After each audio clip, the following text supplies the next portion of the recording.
হাসপাতালের ছোট্ট ঘরগুলো বড় আপন মনে হয় যখন প্রিয় মানুষগুলো বেডে শুয়ে কাতরাতে থাকে।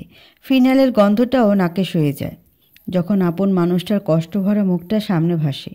যে কারো মৃত্যুর সংবাদে বুক কাঁপে যখন কাছের মানুষটা মৃত্যু দুয়ারে দাঁড়িয়ে থাকে। ঘড়ির কাঁটা যেন তখন এক জায়গায় আটকে থাকে। দিন যেন ফুরিয়ে যেতে ভুলে যায়। রাতের আধার যেন কয়েক গুণ বেড়ে যায়। সেই জানে হাসপাতালের করিডোরে বসে অপেক্ষা করা কতটা কষ্টের।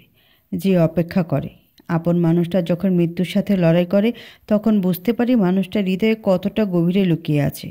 অপারেশন থিয়েটারের দরজায় জ্বলতে থাকা লাল বাতির দিকে নজর মেঘের। কখন কেউ বেরিয়ে আসবে, কখন কেউ বলবে চিন্তা নেই, সব ঠিক আছে, তারই অপেক্ষায়। টি শার্টটা রক্তে রঞ্জিত হয়ে আছে, চোখে মুখে বিষণ্ণতা ঘেরা। এলোমেলো হয়ে দেয়ালে মাথা ঠেকিয়ে বসে আছে মেঘ। পাশে কেউ নেই যাকে জড়িয়ে কাঁদবে মেঘ। কিছু অচেনা মানুষের সাহায্য নিয়ে জোনাকিকে হাসপাতালে নিয়ে এসেছে সে। হাসপাতালের সব ফর্মালিটি পূরণ করতেই জোনাকিকে অপারেশন থিয়েটারে নেওয়া হয়েছে। রিসেপশন ডেস্ক থেকে বাড়িতে ফোন দিয়ে সবটা জানানো হয়েছে। যখন মেঘ ফোন করলো তখন কিছুই বলতে পারেনি, সব কথা আটকে এসেছে গলায়। শুধু বলেছিল ভাইয়া আমার জোনাকি। আর কিছু বলতে পারেনি, ফুপিয়ে কেঁদে উঠেছে। রিসেপশনের মেয়েটা সবটা বুঝতে পেরে মেঘের থেকে ফোনটা নিয়ে নেয়। কিছুটা আন্দাজ করে সবটা বলে। ওপাশের মানুষটা হন্তদন্ত হয়ে ফোনটা কেটে দিল। মেয়েটি বুঝতে পারলো তারা আসছে। তারপর কেটে গেছে প্রায় আধা ঘন্টা। এখন মেঘ অপারেশন থিয়েটারের সামনেই বসে আছে। মেঘের ঠোঁট কেটে গেছে, হাতেরও কিছু অংশ ছিলে গেছে, তবুও তার কোনো ভাবান্তর নেই। শরীরের যন্ত্রণার থেকেও তার হৃদয়ের যন্ত্রণাটা বেশি হচ্ছে। মনে হচ্ছে কেউ তার কলিজায় ছুরি চালিয়েছে, কেউ খুব জঘন্যভাবে তার হৃদয়টাকে টুকরো টুকরো করেছে। সেই যন্ত্রণাটা সহ্য করা মেঘের কাম্য নয়। দৌড়ে পায়ে হেঁটে এলেন আলতাফ হোসেন। পলাশ, রুফ, আলিফ, প্রিয়া, মণি, শাপলা। আলতাফ হোসেন এগিয়ে এসেই মেঘ বলে ডাক দিলেন, মেঘ বাবা। আলতাফ হোসেনের ডাক শুনে মেঘ চোখ তুলে সামনে তাকালো। চোখ দুটো জলে টইটম্বর। ছোটো বাবাকে দেখে মেঘ দৌড়ে এলো। রক্তমাখা শরীরটা বিছিয়ে দিল তার বুকে। ছোটো বাবা, আমার জোনাকি, আমার জোনাকি কথা বলছে না। ওকে বলো না কথা বলতে। আমি অনেক চেষ্টা করেছি কথা বলার, ও কোনো কথাই বলল না। ছোটো বাবা, ওর না হাত কাঁপছিল, শীতের সময় ঠান্ডার মতো করে। ওর চোখটা স্থির হয়ে আমার দিকে তাকিয়েছিল। ও আমায় কিছু বলতে চেয়েছিল কিন্তু বলতে পারেনি।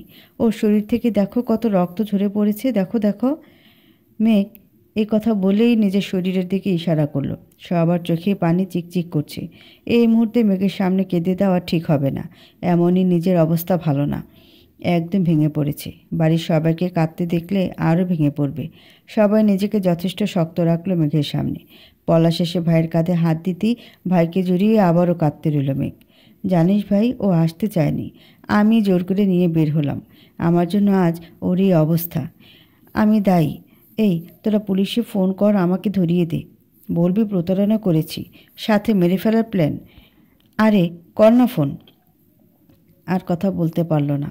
ভাইয়ের বুকে ঢলে পড়ল। জ্ঞান হারায়নি, কিন্তু ভেতরে শক্তি হারিয়ে ফেলল। অসুস্থ হয়ে পড়ল মেঘ। এভাবে মেঘের ভেঙে যাওয়া দেখে সবাই যেন অস্থির হয়ে উঠল। মেঘকে তুলে একটি চেয়ারে বসালো। 3 ভাই মিলে ওকে সামলানোর চেষ্টা করলো। কিন্তু যার প্রিয়তমা মৃত্যুর দুয়ারে সে কি শান্ত থাকে? অশান্ত হৃদয়টা বারবার মোচড় দিয়ে ওঠে। শাপলা বিভিন্ন ডাক্তারের পরামর্শ নিয়ে নিজেই অপারেশন থিয়েটারে ঢুকে গেল। যেহেতু সে ডাক্তার, তাই তার বেশি অসুবিধা হলো না। কিন্তু তাকে অনেক চেষ্টা করতে হয়েছে। যেহেতু সে এই হাসপাতালের আন্ডারে নেই, তবুও তার চেষ্টা বিফলে যায়নি। আশেপাশের মানুষের সাথে কথা বলে আলিফ আর রূপ সেই অ্যাক্সিডেন্টের স্থানে গেল, কিন্তু তেমন কিছুই পেল না। যেহেতু রাতের মালবাহী ট্রাক, তাই তার কোনো খোঁজ পেল না। পলাশ এবং আলতাফ হোসেন মেঘকে সামলানোর চেষ্টা করতে রইল। একটি নার্স ডেকে মেঘের ছোটোখাটো চিকিৎসা করালো। মেঘ নাছোড়বান্ধায় কিছুই সে করবে না, তবুও তাকে বুঝিয়ে সুঝিয়ে করানো হলো। মনি অসহায় হয়ে এক কোণে ঘাপটি মেরে দাঁড়িয়ে রইল। সে মেঘ আর জোনাকির এমন অবস্থা দেখতে পারছেন না। তার খুব কষ্ট হচ্ছে।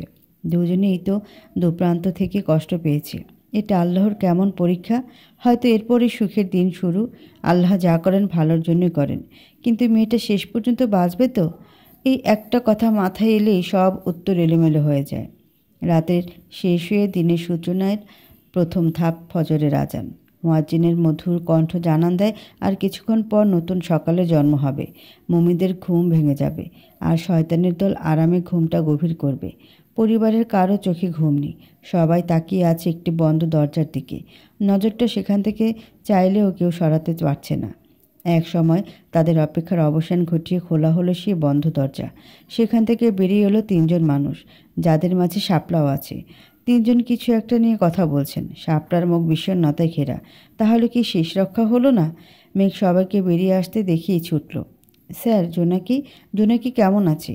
ঠিক আছে তো? ও আবার কথা বলবে তো? ও না তখন আমার সাথে কথা বলেনি, আবার বলবে তো কথা? কিছু বলুন না। দেখুন, আমি কি বলবো জানি না। আপনাদের কাজিনের থেকে সব জেনে নিন। তিনি সব দেখেছেন জেনেছেন, তাকে জিজ্ঞেস করুন। তারপর ডাক্তার চলে গেলেন। তার পেছন পেছন আরও একজন চলে গেল। শাপলার দিকে তখন নজর পড়ল সবার। ছোট ভাইয়ের বউ, তাই চেয়েও কোনো জোর করতে পারছে না মেঘ। তবুও নিজেকে খুব স্বাভাবিক রেখে বলল, শাপলা, ও বেঁচে আছে তো? আবার আমার সাথে ঝগড়া করবে? প্লিজ চুপ করে থেকো না, বলো কিছু। ভাইয়া, জোনাকি আপুর ভাগ্য ভালো নাকি আপনার ভালোবাসার জোর আমি জানি না। শুধু জানি অনেক বড় কিছু হওয়ার থেকে আল্লাহ হেফাজত করেছেন। চলন্ত ট্রাক বাড়ি দিয়ে গেছে। যদি বাড়িটা মাথায় বা বুকে লাগতো, হয়তো আপুকে বাঁচানো সম্ভব হতো না। কিন্তু বাড়িটা আপুর বাঁ কাঁধে লেগেছে, তাই বাম হাত ভেঙে গেছে। আর আপনি হয়তো আপুর মাথায় চোট দেখেছেন। সেটা ট্রাকের বাড়ির জন্য হয়নি, হয়েছে পিচঢালা রাস্তায় থুবড়ে পড়ার জন্য। মাথায় লেগেছে আঘাত এবং রক্ত জমাও হয়েছে, কিন্তু সেটা ধীরে ধীরে ওষুধের মাধ্যমে ঠিক হয়ে যাবে। কিন্তু হাতের আঘাত ঠিক হতে অনেক সময় লাগবে। চিন্তা করবেন না, আপুকে 24 ঘন্টা আইসিইউতে রাখা হবে, তারপর বেডে দিয়ে দিবে। আর মাথায় আঘাত পাওয়ার জন্য নাক মুখ থেকে রক্ত এসেছে, এটা স্বাভাবিক বিষয় ডাক্তারের কাছে। আমি ডাক্তার না হলে হয়তো আপনাদের মতো আমারও ভয় হতো, কিন্তু আমি এসব বিষয়ে জানি, তাই ভরসা দিয়ে বলছি কোনো সমস্যা নেই। আল্লাহর অশেষ রহমতে বড় কোনো বিপদ হয়নি। আর সব থেকে বড় বিষয়, আপু ভালো আছে। শাপলার কথায় সবাই স্বস্তি পেল। সবাই এবার স্থির হয়ে বসল। জোনাকি ভালো আছে শুনেও এক ফোঁটা সুখের জল গড়িয়ে পড়ল। ধীর পায়ে আবারও মাথাটা দেয়ালে লাগালো। একটু ভালোবাসতে গিয়ে কত বড় একটা ক্ষতি করে দিল মেঘ। তার ভালোবাসা জোনাকির জন্য ক্ষতিকর, এই কথাটা ভাবতেই বুকটা ভারী হয়ে এলো। তখনই কাঁধে হাত দিল মণি। চোখ খুলে মণিকে দেখে চোখের জলটা মুছিয়ে মণিকে বলল, জোনাকি সুস্থ হয়ে গেলে আমি আবার ফিরে যাব ভাবি। মানে কি বলছো এসব? যা বলছি সত্যি বলছি। আমার ভালোবাসা জোনাকির জন্য ক্ষতিকর। কি পাগলের মতো কথা বলছো? স্বামীর ভালোবাসা কখনো কোনো স্ত্রীর ক্ষতিকর হয় নাকি? কিন্তু জোনাকির হয়েছে, সেটা একটা অ্যাক্সিডেন্ট। সেখানে তুমি নিজেকে কেন দায়ী করছো? মাথা ঠান্ডা করো। আমি ঠিক আছি ভাবি, শুধু জোনাকির সুস্থ হওয়ার দিন গোনা। তাহলে কি শুরু হওয়ার আগেই সব শেষ হয়ে যাবে? 10 মিনিট হলো জোনাকিকে বেডে শিফট করা হয়েছে। জোনাকির জ্ঞানও ফিরে এসেছে। আস্তে আস্তে সবাই জোনাকিকে দেখতে গেল, ভালো খারাপ জানতে চাইল। কিন্তু জোনাকির চোখ দুটো একটি মানুষের অপেক্ষায় কাতরাতে রইল। মানুষটা কি নেই, নাকি তার সামনে আসছে না? যখন সে ব্যথায় কাতরাতে রইল, তখন মেঘের সেই ছটফটানি সে দেখেছে। হয়তো তখন তার হুঁশ ছিল না, কিন্তু তার চোখে এখনও ভাসছে সেই ব্যাকুল হওয়া মেঘের মুখখানা। কবিতার ঘরে জোনাকি কখন মাঝ রাস্তায় চলে গেছে তা খেয়াল করেনি। হঠাৎ নিজের দিকে ট্রাক দিয়ে আসতে দেখে জোনাকি চমকে উঠছে, কিন্তু অনেক দেরি হয়ে গেছে ততক্ষণে। খুব জোরে ধাক্কা দিয়ে গাড়িটা সাই সাই বেগে হারিয়ে গেল, আর জোনাকি ছিটকে গিয়ে পড়ল পিচঢালা রাস্তায়। ও নিথর দেহটা যখন তরতর করে কাঁপছিল, তখন কয়েক মুহূর্তে সে মনেই করে নিল সে আর বাঁচবে না। অথচ মহান আল্লাহ তাকে যেমন বিপদ দিয়েছেন, তেমনি বিপদ থেকে রক্ষাও করেছেন। আলহামদুলিল্লাহ। চাপা দীর্ঘশ্বাস ছেড়ে জোনাকি মণিকে বলল, ভাবি, তোমার দেওয়ার আসেনি? জোনাকির কথায় মণির চোখ তুলে তাকালো। জোনাকির ডান হাতটা আঁকড়ে ধরে বলল, অ্যাক্সিডেন্টের পর থেকে ওকে এখনও কেউ বাড়িতে নিতে পারেনি, এমনকি সে রক্তমাখার টি শার্টটাও খোলেনি। রূপ বলল, বাড়িতে যাবি না মানলাম, কিন্তু টি শার্ট কেন চেঞ্জ করবি না? উত্তরে সে কিছুই বলল না। তোমার অপারেশন থিয়েটারের সামনে বসে ছোট বাবাকে জড়িয়ে সে কি কান্না! তোমায় কি বলবো, ওকে দেখলেই বুঝবে। তোমার অ্যাক্সিডেন্ট হয়েছে সত্যি, ক্ষত তোমার শরীরে হলে কি হবে, ব্যথাটা মেঘ পেয়েছে। এখন তো তোমার এই অবস্থার জন্য নিজেকে দায়ী করছে বারবার, বলছে তার জন্য এসব হয়েছে। তার ভালোবাসা তোমার জন্য ক্ষতিকর, তাই তো সবাই এলেও সে তোমার সাথে দেখা করতে এলো না। বলল তুমি ভালো আছো, এটাই অনেক। ও তোমাকে দূর থেকেই দেখবে। সে কেন নিজেকে দায়ী করছে? সে কি আমাকে ট্রাকের সামনে ধাক্কা দিয়েছে, নাকি জোর করে মাঝ রাস্তায় দাঁড় করিয়েছে? ওই যে জোর করে তোমার রাতের শহর দেখতে নিয়ে গেছে, ও যদি না নিত তাহলে নিশ্চয়ই এমন হতো না। তোমার দেওরকে বলো আমি ডাকছি। আচ্ছা। তারপর মণি চলে গেল। মণি চলে যেতে 5 মিনিট পর মেঘ কেবিনে ঢুকলো। চুলগুলো এলোমেলো, মুখে বিষণ্ণতা, চোখ দুটো ফুলে টুইটুম্বর, ঠোঁটের নিচে কালো দাগ, হাতে 1 টাইম ব্যান্ডেজ। লোকটাকে দেখে বোঝাই যাচ্ছে কতটা কষ্টে আছে। দূরে দাঁড়িয়ে থাকতে দেখে জোনাকি বলল, ওভাবেই দাঁড়িয়ে থাকবেন আপনি? এখন কি আমাকে উঠে আসতে হবে আপনার কাছে? জোনাকির কথায় মেঘ ঘাবড়ে গিয়ে ছুটে এলো কাছে। পাশের একটি টুল টেনে পাশেই বসলো। মেঘ বসতেই জোনাকি বলল, কি অবস্থা আপনার? চেহারার কি হাল করেছেন? মনে তো হচ্ছে আমি না আপনি অসুস্থ। আর এই রক্তমাখা টি শার্ট চেঞ্জ করেননি কেন? পাগল হয়ে গেছেন নাকি? মনির কথায় মেঘ কিছু বলল না, শুধু শুকনো হাসল। সেটা দেখে জোনাকি ডান হাতটা মেঘের মুখে আলতো করে ছুঁয়ে দিল। এভাবে নিজেকে দায়ী করবেন না, আমার কষ্ট হবে। এটা ভাগ্যে ছিল তাই হয়েছে। এখানে না আপনার কোনো দোষ না আমার, তাই নিজেকে একদম অপরাধী ভাববেন না। আর আমি যেতে না চাইলে আমাকে কেউ জোর করে নিতে পারতো না, তাই এটা ভেবে তো মোটেও কষ্ট পাবেন না। আমিও আপনার সাথে যেতে চেয়েছি, মুখে না বললেও মন থেকে কিন্তু আমার হ্যাঁ উত্তর ছিল। জীবনের কিছু ভুল আমাদের অনেক কিছু দেখায় এবং শেখায়। আমার যদি অ্যাক্সিডেন্ট না হতো আমি কি কখনো দেখতাম আপনি আমার জন্য কতটা অস্থির হন, কতটা পাগলামি করতে পারেন। কিছু ভেঙে যাওয়া খারাপের জন্য নয়, ভালোর জন্যও হয়। আপনার এই চুপসে যাওয়া মুখখানা দেখে তো মনে হচ্ছে আমি মরে গেলেই ভালো হতো। জোনাকির কথা চমকে উঠল মেঘ। জোনাকির ঠোঁটে আঙুল চেপে ধরল। প্লিজ জোনাকি, এভাবে বলো না। আমি মরে যাব, তোমার কিছু হয়ে গেলে কখনই নিজেকে ক্ষমা করতে পারবো না। প্লিজ আর কখনো বলো না। ঠিক আছে, বলবো না। তবে বলুন এখন থেকে আর এই বিষয় নিয়ে গিল্টি ফিল করবেন না। আচ্ছা। আর একটি কথা। কি? রাতের শহর কথা বলে কি না আমি জানি না, আর সে আপনার প্রশংসা করতো কি না তাও জানি না, কিন্তু সত্যিই আপনি খুব সুন্দর কবিতা আবৃত্তি করতে পারেন, মন থেকে বলছি। বিনিময়ে মেঘ হাসল। ভাদ্রের শুরু, এই রোদ, এই বৃষ্টি। জ্যৈষ্ঠ হলো শেষ, আষাঢ়ের দিন শুরু। ভাদ্রের সাথে হবে দেখা, তৈরি থেকো তুমি। সময়টা ঠিক এভাবে এগিয়ে যায়। এগিয়ে গেছে জোনাকি আর মেঘের সময়ও। সারাদিন অফিস করে জোনাকির খেয়াল রাখে মেঘ। মেঘের সেবায় জোনাকি এখন পুরোপুরি সুস্থ। অবশ্য এখনও মাথার আঘাতের জন্য তাকে ওষুধ খেতে হচ্ছে। মেঘের কড়া কথা এবং চোখ রাঙানি সবসময় ওষুধ খাওয়ার সময় দেখতে এবং শুনতে হয়। অবশ্য ভালোই লাগে সেই কড়া কথা আর চোখ রাঙানি। বাড়ির প্রতিটা মানুষ জোনাকির খেয়াল রেখেছে। পুরো দুপুর বৃষ্টির জন্য ঘর থেকে কেউ বের হতে পারেনি। এখন বিকেল 4টা। দুটো চায়ের কাপ নিয়ে ছাদে দাঁড়িয়ে আছে জোনাকি। পরনে তার কালো রঙের একটি জামদানি শাড়ি, যেটা মেঘ তাকে উপহার দিয়েছে। মেঘ বলেছিল মনে কোনো দ্বিধা রেখে শাড়িটা না পরতে। দীর্ঘ এই 4 মাসে জোনাকি ভালোই বুঝতে পেরেছে মানুষটা তাকে কত ভালোবাসে। তার অপেক্ষা আজ সার্থক। ভুল মানুষটার জন্য সে নিজের মূল্যবান সময় নষ্ট করেনি। আল্লাহ তাকে নিরাশ নয়, মুগ্ধতা দিয়েছে। ছোট্ট একটা অ্যাক্সিডেন্টে পুরো বদলে দিল তাদের জীবনকে।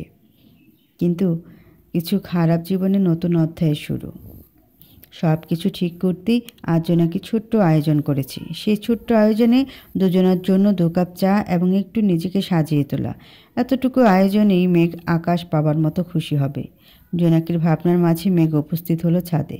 জোনাকিকে দেখে হঠাৎ মেঘ থমকে দাঁড়ালো, কারণ মেঘের দেওয়া সেই শাড়িটা জোনাকি পরেছে। তাহলে কি? ছাদের রেলিংয়ে ঝুঁকে আকাশের দিকে তাকিয়ে আছে জোনাকি। হয়তো কোনো ভাবনায় সে ডুবে আছে। ধীর পায়ে এগিয়ে পাশে দাঁড়ালো মেঘ। জোনাকির মুখপানে তাকিয়ে হঠাৎ মেঘের ঠোঁটে হাসি ফুটল। তাহলে কি অবশেষে সব ঠিক হতে চলেছে? স্বাভাবিক রেখে মেঘ গলা খাকারি দিল। তখন নিজের কল্পনার রাজ্য থেকে বেরিয়ে এলো জোনাকি। রেলিংয়ের উপর রাখা চায়ের কাপটা সামনে গিয়ে দিল। কাপটা হাতে নিয়ে তাতে চুমুক দিল। চায়ের কাপে চুমুক দিতে মেঘ বুঝলো এটা জোনাকি নিজের হাতে বানিয়েছে। কিছুটা আন্দাজ করে নিল মেঘ, কিন্তু সে আগ বাড়িয়ে কিছু জানতে চাইল না। নিজের সকল দ্বিধা দূরে রেখে এবার না হয় জোনাকির কাছে আসুক। সে তো বুকটা বাড়িয়ে আছে, শুধু জোনাকি ঝাঁপিয়ে পড়ার পালা। চায়ে শেষ চুমুক দিয়ে পাশেই রাখলো চায়ের কাপ। ছাদের রেলিংয়ের উপর হাত দিয়ে দূর আকাশের দিকে তাকিয়ে রইল দুজন। স্থির চোখটা দূর আকাশে কি দেখছে তা কেউ জানে না। আকাশের ওই ভেসে যাওয়া মেঘের মাঝে কিছু একটা আছে, যাতে চোখ পড়লে আর চোখ সরাতে ইচ্ছে করে না। উঠতে থাকা শাড়ির আঁচলটা ভাঁজ করে তুলল হাতের মাঝে। তারপর মেঘের উদ্দেশ্যে বলল, কিছু সময় খুব দ্রুত এগিয়ে যায়, তাই না জনাব? বিশেষ করে সুখের সময়গুলো। এটা ভুল বললেন। সময় ঠিক তার নিজের মতো করেই ফুরিয়ে যায়, শুধু আমাদের চিন্তাধারা পরিবর্তন হয়। কখনো কি দেখেছেন কষ্টের সময় 24 ঘন্টা 26 ঘন্টায় গিয়ে ঠেকেছে, নাকি সুখের ঘন্টা 24-এর জায়গায় 22-এই শেষ হয়ে গেছে? আসলে কি জানেন, কষ্টগুলো সহ্য করার ক্ষমতা আমাদের মাঝে নেই। আবার নেই বললেও ভুল হবে, কারণ যদি সইতে না পারি তাহলে এগিয়ে যাই কী করে? কিন্তু খেয়াল করে দেখবেন, হাত একটু কাটুক আর বেশি, ব্যথা কিন্তু আমাদের একই লাগে, শুধু সেরে উঠতে একটু বেশি সময়। ওই যে কিছু কষ্টের চাপা দীর্ঘশ্বাস আমাদের মাঝে মাঝেই বেরিয়ে আসে। তোমার এই যুক্তি তর্কের কাছে আমি আজও হেরে গেলাম। হারছেন কেন? আমি কি বলেছি? তুমি বলনি, কিন্তু আমার ভালো লাগে। কিছু হেরে যাওয়ার মাঝে আনন্দ আছে। আচ্ছা, হ্যাঁ, ঠিক আছে, মেনে নিলাম। আজকাল দেখছি তুমি আমার সব কথাই মেনে নাও। ঘটনা কি খুলে বলো তো? ঘটনা আবার কি হবে? আচ্ছা লোক তো আপনি, শুনলেও দোষ, না শুনলেও। আরে সেটা বলেছি, বাকি রাখলেন কোথায়? আর বলবো না, ঠিক আছে? একটু এদিকে আসুন তো। কোন দিকে? এই যে মেহেদি গাছের দিকে। সেখানে গিয়ে কী করব? আরে আসুন না। এই কথা বলে জোনাকি মেঘের হাত ধরে টেনে নিয়ে গেল। বেচারা মেঘ কিছু বুঝতে পারল না। জোনাকি মেহেদি গাছের তলায় মেঘকে দাঁড় করিয়ে মেহেদি গাছের ডাল ধরে ঝাঁকি দিল। যেহেতু দুপুরে বৃষ্টি হয়েছে, তাই গাছে জমেছিল বৃষ্টির পানি। চোখের পলকে ভিজে গেল মেঘ।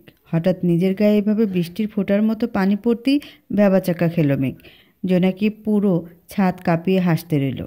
সেই হাসিতে যেন ঝরে পড়ল হাজারো মুক্তোর দানা। কিছু পানি জোনাকির মুখে পড়েছে। হাসি আর পানির ফোঁটায় জোনাকিকে স্নিগ্ধ লাগছে।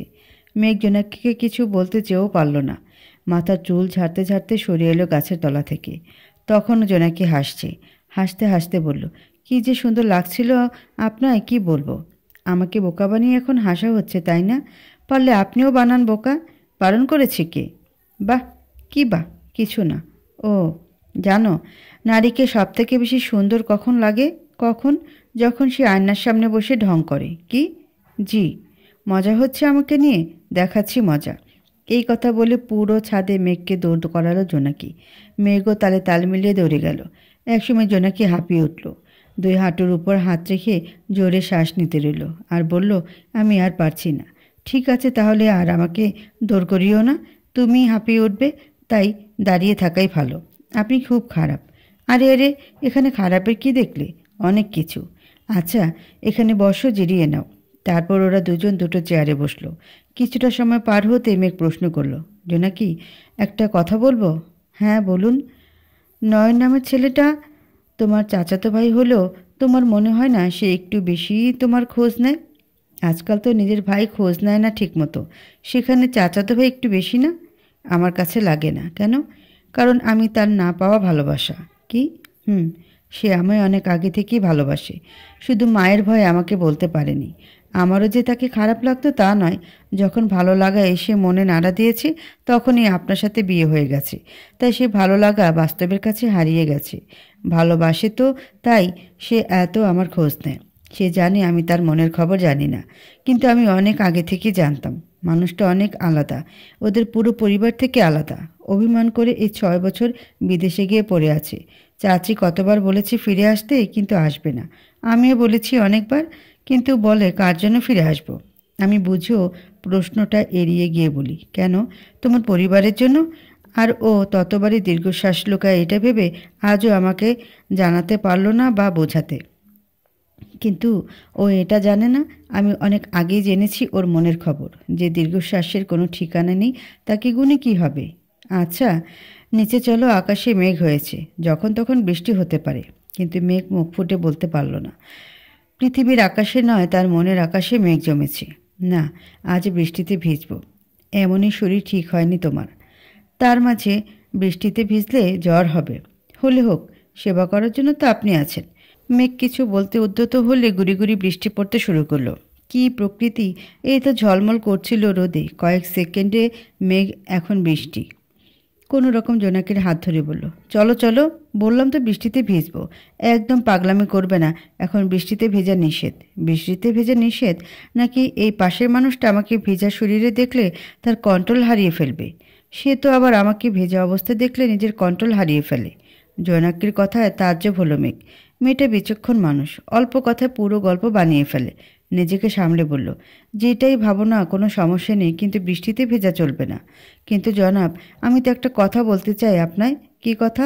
আর যদি আমার ভেজা শরীর দেখে আপনি কন্ট্রোল হারিয়ে ফেলেন, আর যদি কিছু ভুল হয়, আমি কিছু মনে করব না।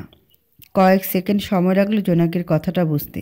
যখন বুঝলো তখন হাতের বাঁধনটা আরও শক্ত করে হ্যাঁচকা টান দিয়ে নিজের বুকে নিয়ে এলো।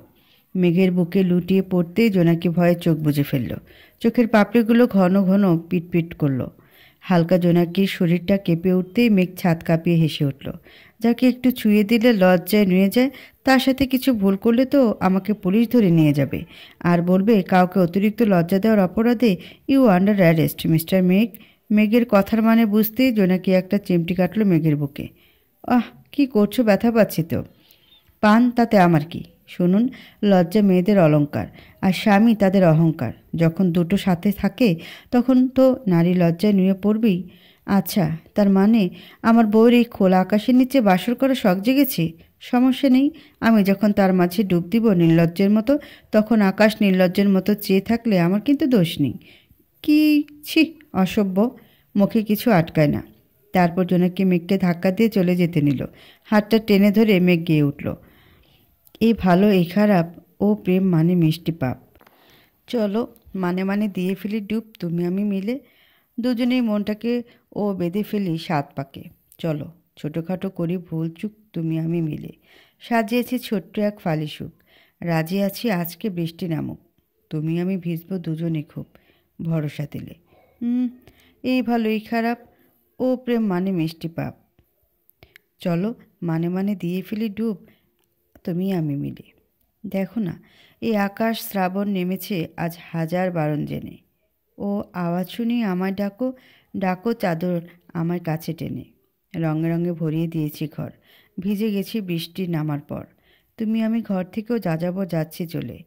ও, ও, এই ভালো এই খারাপ, ও প্রেম মানে মিষ্টি পাপ। চলো, মানে মানে দিয়ে ফেলি ডুব তুমি আমি মিলে। দুজনেই মনটাকেও বেঁধে ফেলি সাত পাকে। চলো, ছোটোখাটো করি ভুল চুক তুমি আমি মিলে। সাজিয়েছি ছোট্ট এক ফালি সুখ, রাজি আছি আজকে বৃষ্টি নামক, তুমি আমি ভিজবো দুজনে খুব, ভরসা দিলে। ভরসা দিলে। দুজনে একে অপরকে জড়িয়ে এক সুখের অনুভূতি অনুভব করলো। 7 বছরের বিচ্ছেদ গুছিয়ে নিল ভালোবাসা দিয়ে। নিজেদের সম্পর্কে শুরু হলো এক নতুন অধ্যায়, যেটা পুরোপুরি একে অপরের তুমিময় হয়ে। তাদের একান্ত ভালোবাসা শুরু হলো, অধ্যায়টা তুমিময় দিয়ে।